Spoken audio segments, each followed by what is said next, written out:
everybody, this is Blossom from Tales Unfold, and in today's video I want to talk a little bit about how we can raise and direct our energy, or not our energy. So let's dive in.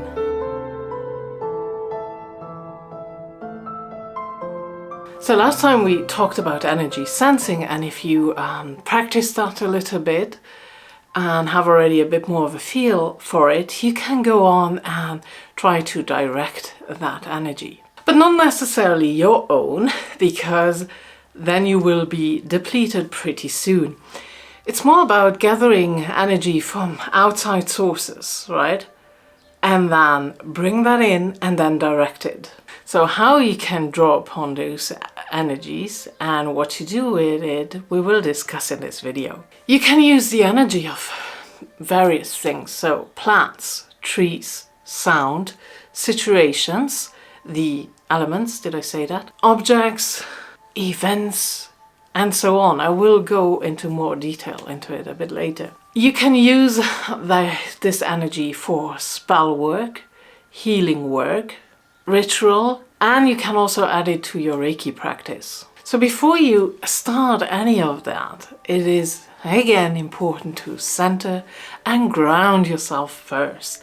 There are of course many ways to do that. That can be through meditation, listening to binaural beats, pulling out weeds, whatever you need to do to really come into a calm state of mind. For some people it is as easy as taking one deep breath, or I always go with 3, I don't know, it's just a thing, 3 deep breaths. While you do that, you can also listen to music, binaural beats that some people don't like it, other people love it, I personally love it. That really depends on yourself. But that is always the first step, right? Now, it is important that you have a space where you are quiet and you will not get disturbed. If other people are living with you, tell them, now it's time for my whatever you tell them. You know, I don't know if you are open about it or not, but I do not want to get disturbed for the next 10, 15, 20, 30 minutes, whatever it is that you choose, right? Make sure you have a really comfortable and quiet space. You can sit upright. You can also have some support to keep your back straight. Then you imagine yourself sitting there, and you imagine the energy within you and all around you. This is something that can look different for everybody. For some that might be sparkles around, for others that is a fluid something, others might see it as more of a mist around them. Whatever it is for you, really see it and scan through your own body. Where is what kind of energy, and how does it look, and how does it feel? However, with that being said, you can also, before you even start of sitting down and feel it, you can also try to raise your energy. The best way to do that is through movement. That can be dancing like crazy. It doesn't have to be pretty. You can just like, you know, you can do that. Jumping up and down, if you prefer. Going for a good walk, or just shake it off, which is my dancing. But you know, you can do whatever, some form of movement that really pumps you up, that really raises that energy within you. If you have any mobility issues, you can also raise your own energy through chanting. Let it be very simple and very repetitive. And we all know, you know, you go into chanting mode and you might even rock back and forth a little bit, you know. That's also another way how you can raise your own energy. Now, the energy within you, you can also kind of program it, right? Visualize your own energy and fill it with good things. Program it by visualizing an outcome that you desire. I am happy and healthy. I am full of vital energy. I am whatever you can think of, right?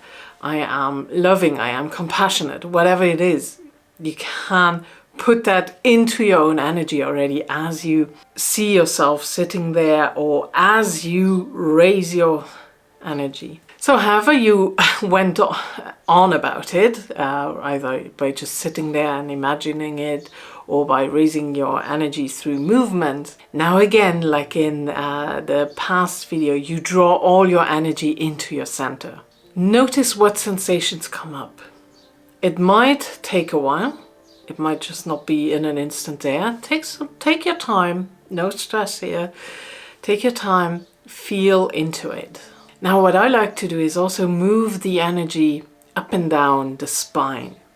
So really upright, and then you move that little energy ball up and down, up and down. And I like to do that because it gives me a feeling of just clearing everything out, everything, the stuckness, you know, it's just like, okay, we're clearing out now. We bring in some movement, also energetic movement into it, right? So that's what I like to do. Try it, see how it feels for you. What you do now is you draw the energy from the earth, right? So roots down, may come from your feet or your contact point. That can be your legs, your tushy.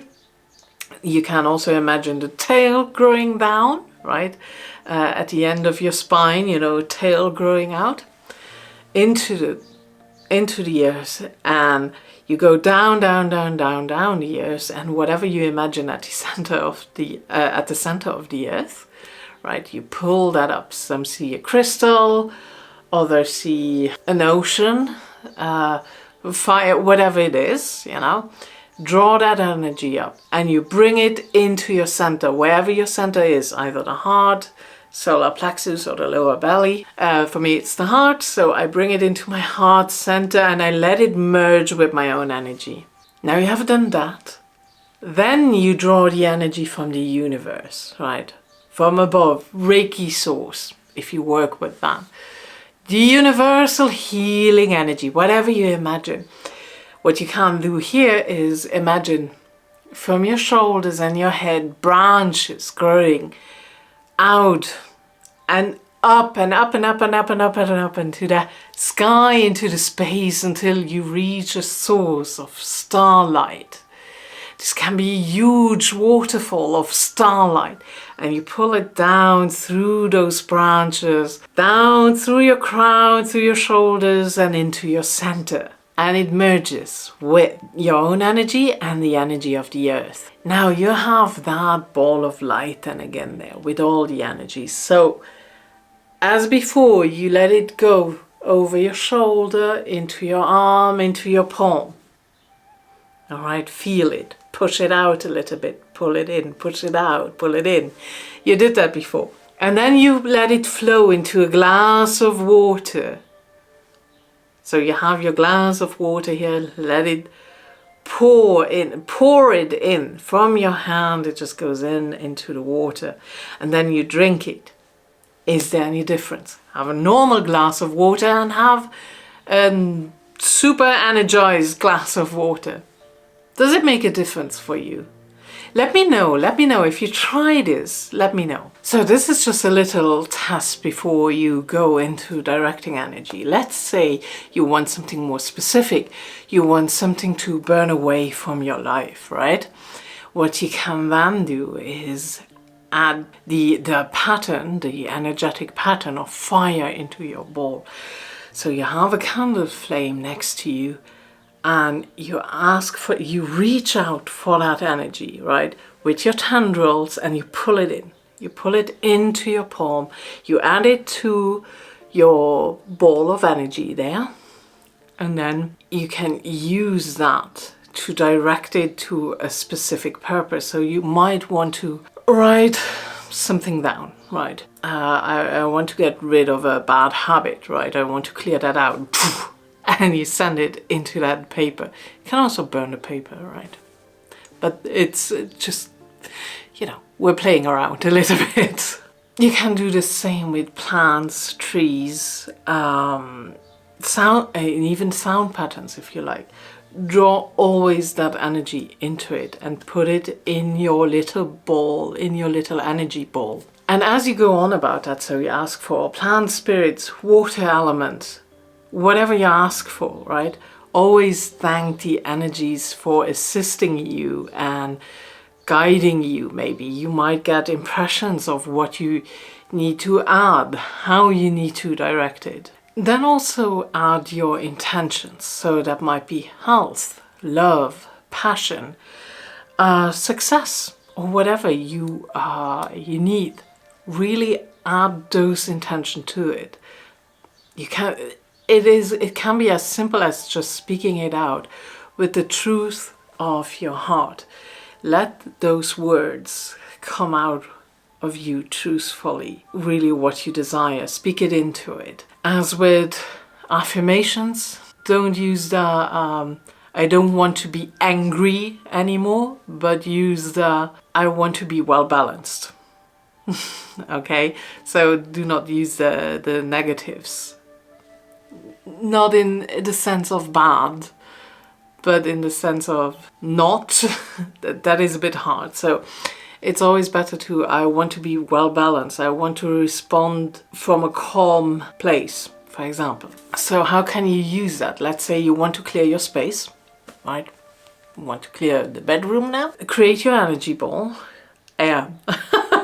Create your energy ball and add the element of air into it. Air is really easy to access. You have it there at any point. So that brings a fresh wind into your space. You can also then add the energetic pattern of any kind of clearing herb, for example, right? A plant, whatever. You can also use a tree then. And I like, for example, if I like a bit of more freshness in my space, because it just feels a little bit stuck, not necessarily bad, but well, not in this space now, but if you worked a lot and it feels a bit I don't know, or not even stuck but nervous, I like to use mint, any form of mint, peppermint or any other kind of mint. I have millions of mint. I love that to clear my space. So you can also bring that energetic pattern into your ball. But you know, if you work already with herbs, you probably have your own ideas and what works for you and what not. So you bring it in, and then you can either release it gently with a soft breath, or you just toss it because it really needs to be cleared. For example, I have a bit of a tendency in my office when I do a lot of, well, you know, I'm not the biggest fan of all the admin work, as most, I guess. Then I really go in there like, that's definitely more of a tossing than a gentle la-da-dee. It's not so much that. That's nice too, if you feel a bit Disney-ish. Now what you can also do is you can release it into an amulet, for example, right? So you want protective energy, you want to create a protective amulet, and you want to, or any kind of jewelry. It can also be a ring, it can also be a bracelet, it can be whatever you want it to be, a tiara if you prefer. I did watch quite a bit of Disney movies lately. That's maybe why this all comes up now. So then again, protective herbs, protective trees, the elements, whatever you need it to be. That is something only you can know for yourself. What does fire, is fire protective for you or not so much? Would earth be more protective for you? And protection against what? That might also then depends of what element you use, what plant you use. So choose wisely. And you bring all of that in. You always have your base with the energy from above and the energy from below, right? That is always your base. Don't use your own energy. Your own energy is valuable. You are free to pull from all these sources. You can use it in any kind, like I said, clear room, you can put it in an amulet, you can enchant many things if you want with that kind of work. You can use it in rituals, in spell work, in healing work, anything you can think of energy work is so important, right? To really learn, because you need so little to do it. But it takes a bit of time. It's not your spell jar where you get your recipe online. Oh, put a bit of this in a jar and a bit of here in the jar, and then you add another crystal, shake it up, and then it's good. Energy is focus. Energy is concentration. It enhances massively. Even if you do your spell jar, it's usually not as easy as put some herbs in there and it's fine. Everything should be done with intention and directing your energy. But that is clear for many, but for those where it's not clear, just worth mentioning, I guess. So, if you are done with everything, if you have either pour it into something, or you have tossed it somewhere, or if you have gently release it into the wind, whatever you did. Oh my god, this is embarrassing. Never mind. So if you're done, what you can do, what I always like, is then you clap your hands. There we go. And so it is done, so mote it be, or however you end those kind of things. Then you're at the end of it. Now, there are also energy sources that I haven't mentioned yet if you want to make bigger spells or bigger energy work, so that you definitely do not drain yourself. This can be clearing a piece of land, for example. So me as a house healer definitely need a bit more. And there you can draw upon bigger and vaster energies. For example, celestial energies, if you want. So we have already the base of the universe, but we want to go a bit more specific. That can be deities, the gods, the goddesses, right? If you work with anybody, I work with Canunos and Bridget. So I like to ask them for assistance, and if they can let it flow through me. Planets, right? Stars, moon, sun, angels are all things you can ask, right? Definitely ask for their energy to flow through you so you can create bigger healing spells, for example. Again, there you go, really with the image of the tree growing the branches from your shoulders and your head into the space, and you draw it from there, reach far into the sky, into space, and draw upon them, right? It's one image you can use. If that doesn't work for you, that doesn't work for you, use something else. You can also use specific earth energies. That really depends on what you want to do. For example, earth energy spirals are great to draw upon, right? Whatever you do. Be sure you understand what energy it is. Not every earth energy spiral is pure positivity. Sometimes we sully them a little bit with our yuck. Make sure that those are clear before, but again, you can use on earth energy spirals. You can visit a sacred site that feels good for you. That does not always have to be Stonehenge, right? Or whatever. That does not have to be one of the big ones. Sometimes we have sacred sites that are not marked out. You know what I'm talking about if you know a site like that. Maybe you are aware of a ley line nearby. You can draw energy from a ley line. Again, making sure that it's a clean one and not manipulated by anything. Feel into it, right? But then you can use that energy. Definitely, that is a strong energy, right? And then crossroads. Crossroads are great. You find them everywhere, right? And they have a very specific power. I like to use that energy really to do any kind of journey work. Then you can also draw from spirits, however we define spirits now. So I take in there, well, fairies, You might even draw from a human spirit, your ancestors. You can ask ancestors. Then spirits of the land, spirits of the home, your guardian of the home, for example, if you have a closer relationship with it. you can ask definitely there to lend you a bit of energy to do a specific work. Always see that it fits the spirit that you ask, fits the intention, as with everything else, you know. If you want to do a love spell, you don't use the planetary forces of Mars, right? So see that it fits. Then again, really important, after you have done all that, to ground yourself again. What I like to do is then again drawing the energy from below, from above, and actually bring them into juxtaposition. So I draw the energy from the earth up over my head, the energy from above below my wherever I sit,